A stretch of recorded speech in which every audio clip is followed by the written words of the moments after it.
देखते हैं महाभारत की कथा में श्रीहरि विष्णु की नाभि से कमल उत्पन्न हुआ। कमल से ही ब्रह्मा जी का जन्म हुआ। ब्रह्मा जी के पुत्र हुए अत्रि, अत्रि के पुत्र हुए चंद्र, चंद्र के पुत्र हुए थे बुध, और बुध के ही पुत्र हुए पुरुरवा, पुरुरवा के पुत्र हुए आयु, आयु के पुत्र हुए थे कौन? नहुस, और नहुस के पुत्र हुए ययाति। इनको याति बोल देते हैं लोग। याति और ययाति में अंतर है, एक या छोड़ देते हैं। ययाति नाम था।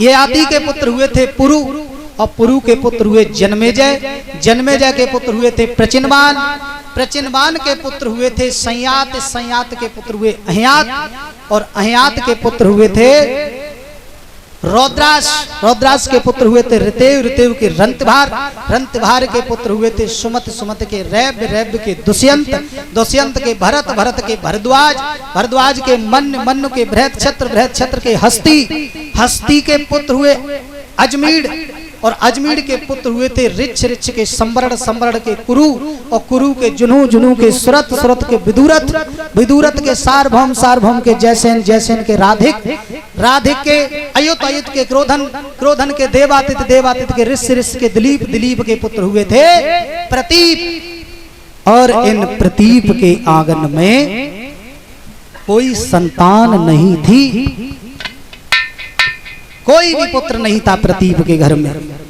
तो एक दिन ये प्रतीप घोड़ा पर सवार होकर के जंगल में शिकार खेलने के लिए गए थे। तो जंगल में जाकर के क्या देखा था प्रतीप ने? गंगा के किनारे, गंगा की रेती में एक बालक पड़ा है। आरे गंगा तट पे भूप गए, और देखो नजर पसारी रे, और गंगा जी की रेती में ये खेल रहो यो तारी रे।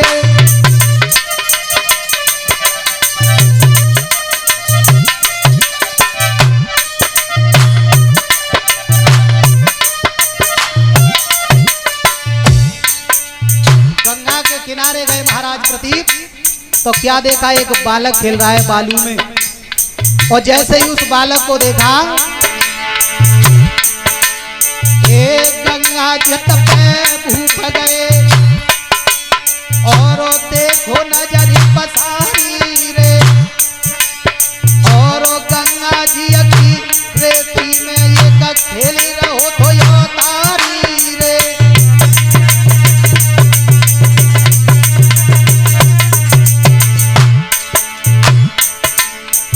महाराज प्रतीप ने जैसे ही उस बच्चे को देखा, उसके बाद आरे धूले झाड़ी के निज करते, बेटा को लो उठाई रे, और सोच समझ के राजा ने तब मन में युक्ति बनाई रे।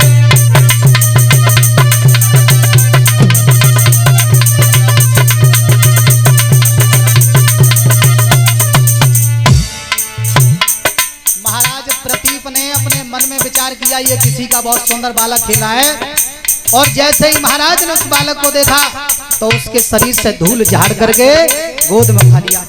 सोचा इस बच्चे को मैं अपने घर ले जाऊंगा, ऐसा सोच रहे थे। उसी समय ए धूल झाड़ के निज करते, बेटा को लो उठाई रे, मत जाइयो बेटा को आवाज धरती आई रे।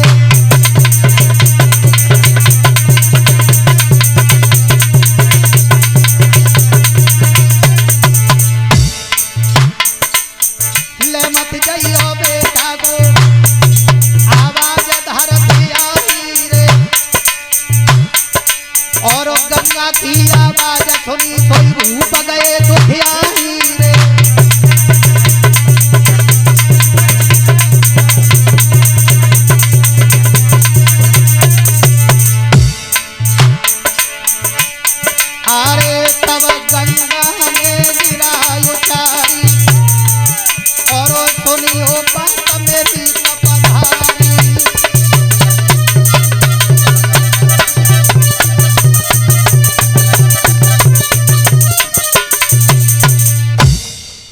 सोचा महाराज प्रतीप ने कि इस बच्चे को अगर हम ले जाएंगे, हमारे भी वैसे भी कोई बालक नहीं है, तो हमारा ये पुत्र बन जाएगा। लेकिन गंगा ने आवाज लगाई, महाराज इस बच्चे को मत ले जाना।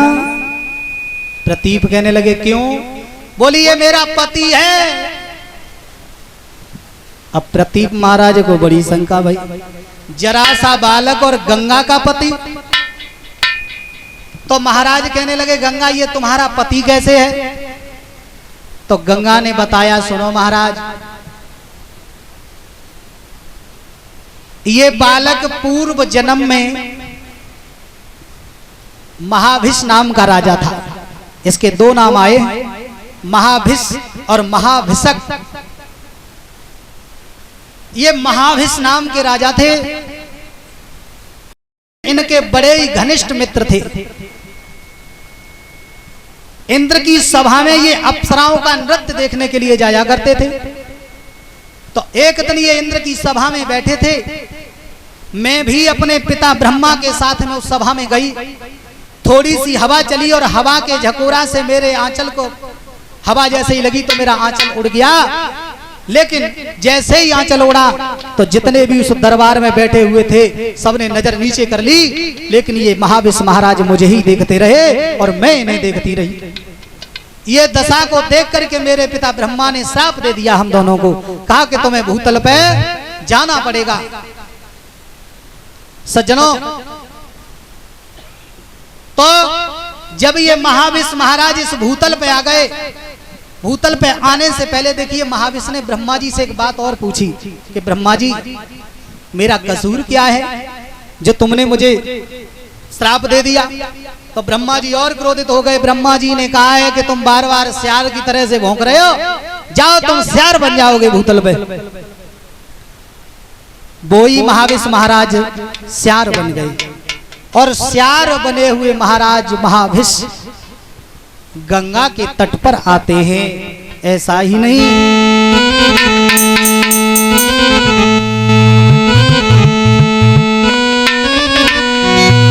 अरे ब्रह्मा को पाए के श्राप और भूप जब मृत्युलोक आए,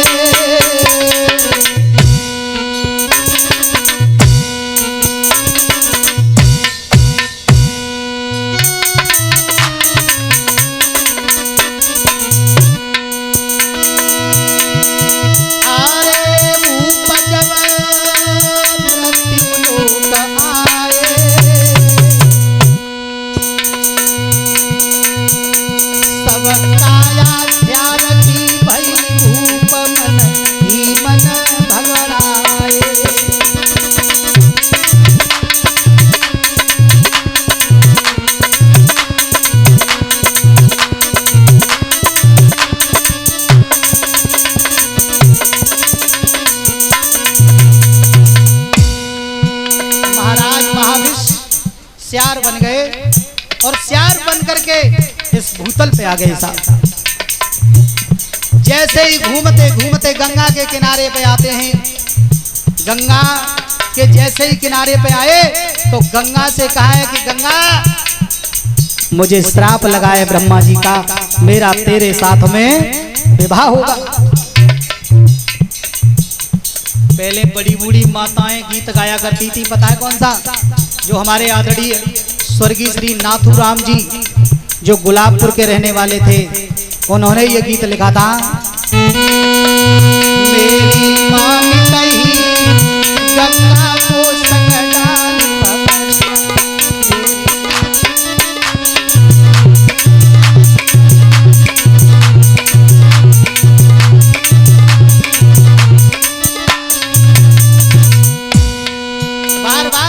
सियार ने कि गंगा में तेरे साथ में विवाह करूंगा, क्योंकि ब्रह्मा जी का श्राप लगा है। तो गंगा ने क्या कहा?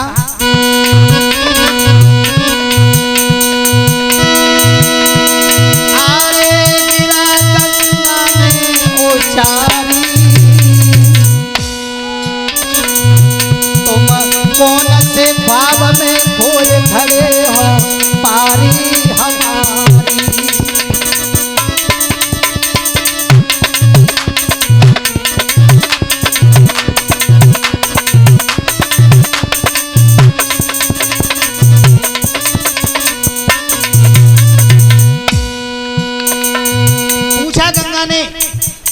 आप कौन सा ख्वाब लिए मेरे पास में बार बार आते हो?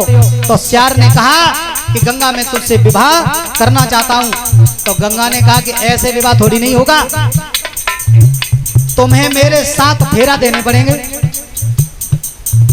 गंगा ने अपने मन में विचार ये किया कि अगर मेरी शादी इस सियार से हो गई तो जमाना क्या कहेगा। अरे देखो गंगा का पति कौन है? सियार।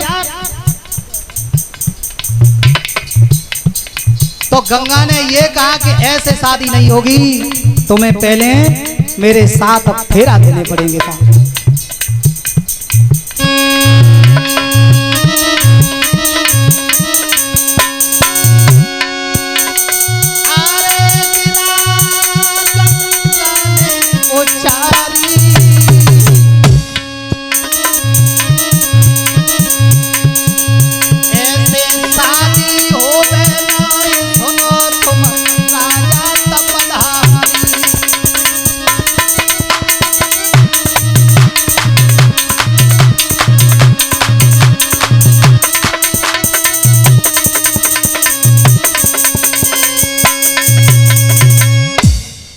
गंगा ने कहा ऐसे शादी नहीं होगी।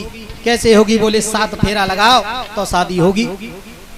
तो वो सियार बने हुए महाराज महाविष गंगा की परिक्रमा लगाने के लिए चले। 6 परिक्रमा तो लगा दिए। जैसे ही 7वीं भवन को घूमने के लिए चले तो गंगा ने अपनी धार में डुबा करके उस सियार को मार दिया। साहब जब उस सियार को मार दिया, अपनी धार से बहा करके नदी पे किनारे पे कर दिया। उसके शरीर में जो मांस था वो चील कौआ खा गए, केवल पांजर रह गई शरीर की, केवल पांजर। एक बार सप्तऋषि उधर से गुजरे, सोचा गंगा को कैसे पार करें, यहाँ तो कोई नाव नहीं है। देखा कि उस एक जगह कूड़ा करकट इकट्ठा हो गया है, उसी कूड़ा करकट पर बैठ करके सप्तऋषि गंगा को पार कर गए। और जैसे ही पार हुए तो सप्तऋषियों ने सोचा कि ऐसा कौन सा महान वीर है जिसने हमें से गंगा से पार कर दिया। जब इस कूड़ा करकट को हटा करके देखा तो वो सियार की पांजर थी। साहब सप्तऋषियों ने वेद मंत्रों की शक्ति से उस पांजर से उस बालक को बना दिया। वो ही बालक आज प्रतीप को दिखाई दिया। बताया गंगा ने कि इस तरह से ये मेरा पति है। प्रतीप महाराज कहने लगे हैं गंगा इस बच्चे को अभी तो हमें दे दो, जब ये शादी के लायक हो जाएगा तब हम तुम्हारे साथ में शादी करवा देंगे। ऐसा वचन देने के बाद में महाराज प्रतीप उस बच्चे को लेकर के घर पे चले आए। उसी बच्चे का नाम रखा गया था संतनु। लोग शांतनु कह देते हैं लेकिन शांतनु नहीं है। शांतन और संतन में बहुत अंतर है। सा पर डंडा लगा हुआ है, संतनु नाम है उसका। और फिर उनके 2 पुत्र और थे, देवाप और बाल्हीक। देवाप बैरागी हो गए जो आज भी कलाप ग्राम में तपस्या कर रहे हैं। और बाल्हीक का विवाह नहीं हुआ, संतनु का विवाह हुआ। एक अधमा नाम की स्त्री थी, उसके नाम में साथ में विवाह हुआ। एक बार इस अधमा ने भी अपने पति के साथ कपट कर दिया था।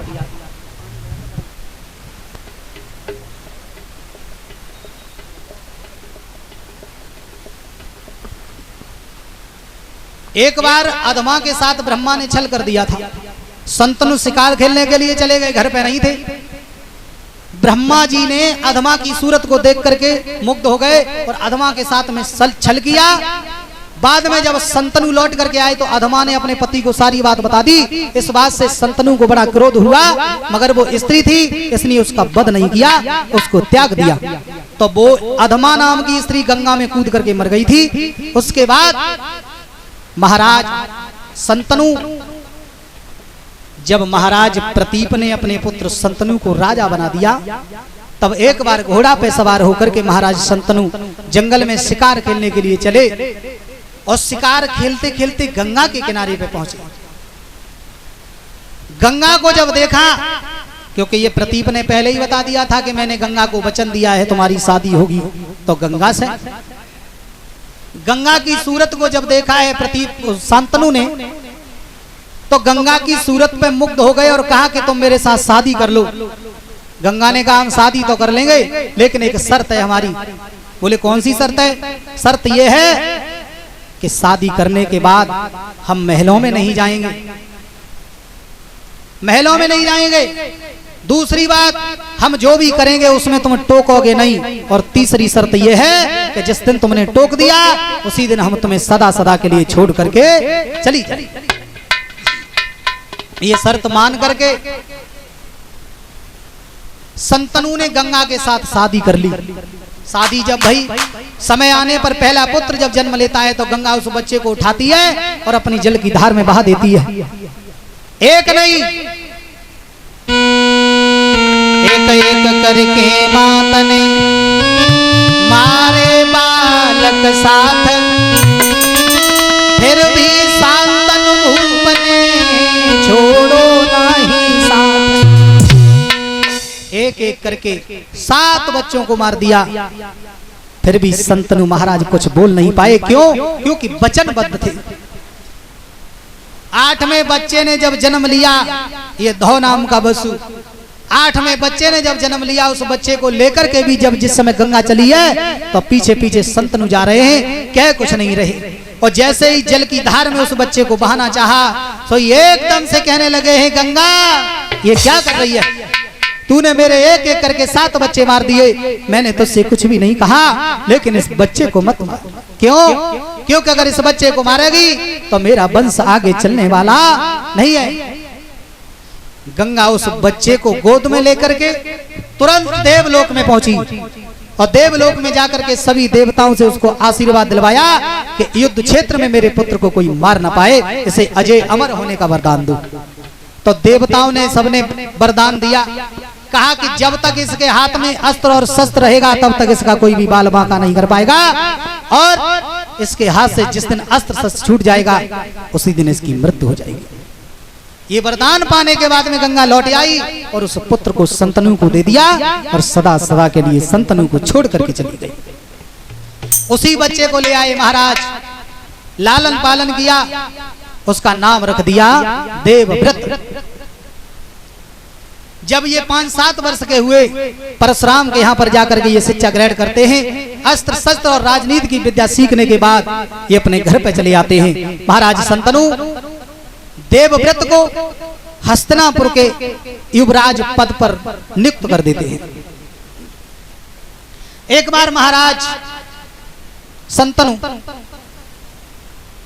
वन विहार के लिए चले थे तो क्या देखा, एक नदी के किनारे एक लड़की नाव चलाने का काम कर रही है। उस लड़की की सुंदरता को देख करके महाराज संतनु बड़े मुग्ध हो गए और उस लड़की से प्रश्न कर दिया, देवी हम आपके साथ में विवाह करना चाहते हैं। संतनु महाराज से सत्यवती ने कहा है कि महाराज हम शादी तो कर लेंगे, लेकिन हमारे पिताजी से आपको पूछना पड़ेगा, बिना पिता की आज्ञा के हम शादी नहीं करेंगे। संतनु महाराज ने निषाद राज से पूछा। इस सत्यवती का नाम एक और था, मंचोदरी। मच्छोदरी नाम क्यों पड़ा था? ये मछली के गर्भ से पैदा हुई थी। सबल सिंह चौहान का जो महाभारत की ये पुस्तक आती है उसमें दिया है, एक वैश्य रूपचर नाम के राजा थे जिसकी पत्नी का नाम था गिरकर। एक बार ये महाराज जंगल में गए घूमने के लिए, शिकार खेलने के लिए गए। शिकार तो इन्हें कुछ भी नहीं मिला, प्यास के कारण बड़े भयभीत हुए। किसी आश्रम पर पहुंचे, उसी आश्रम के किनारे एक तालाब था। उस तालाब में क्या देखा, बड़े सुंदर सुंदर पास में पुष्प खिले हैं। उन्हीं पुष्पों पर भमरा और भमरी क्रीड़ा कर रहे थे। भमरा और भमरी की क्रीड़ा को देख करके महाराज के मन में काम वासना जाग गई, उनका वीर स्खलित हो गया। उसी वीर को एक दोना में लेकर के एक तोता की गर्दन में टांग करके कहा कि हमारी रानी को दे देना। जब वो तोता उसे लेकर के चला, एक नदी के ऊपर से होकर के गुजर रहा था। कुछ पक्षियों ने देखा है कि इस तोता के पास कुछ खाने वाली चीज है, तो पक्षियों ने जैसे ही उसके ऊपर झपट मारी, एक बूंद उसी तालाब में गिर गई। मछली का निकलना हुआ, वो मछली उस वीर को पान कर गई, गर्भ धारण कर गई।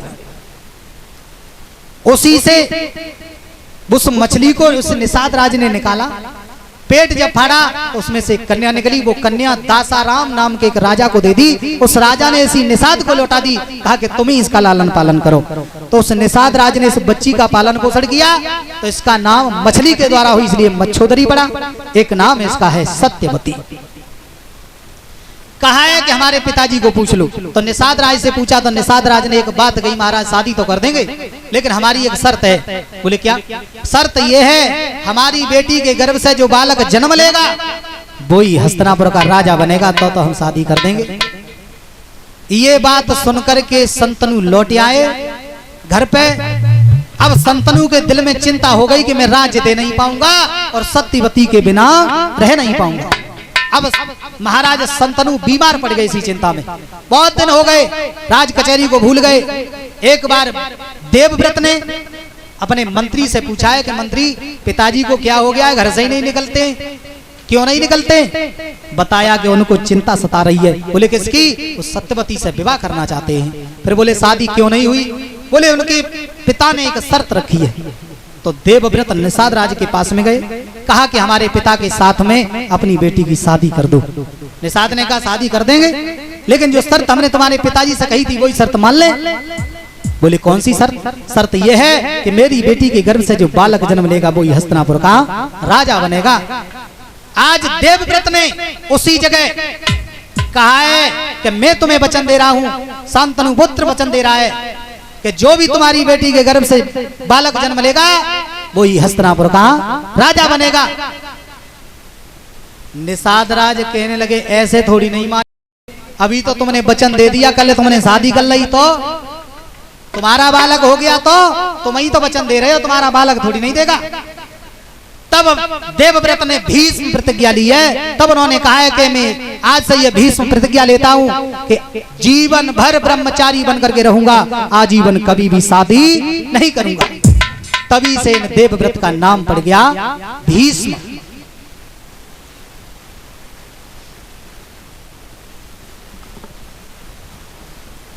उनका नाम पड़ गया भीष्म।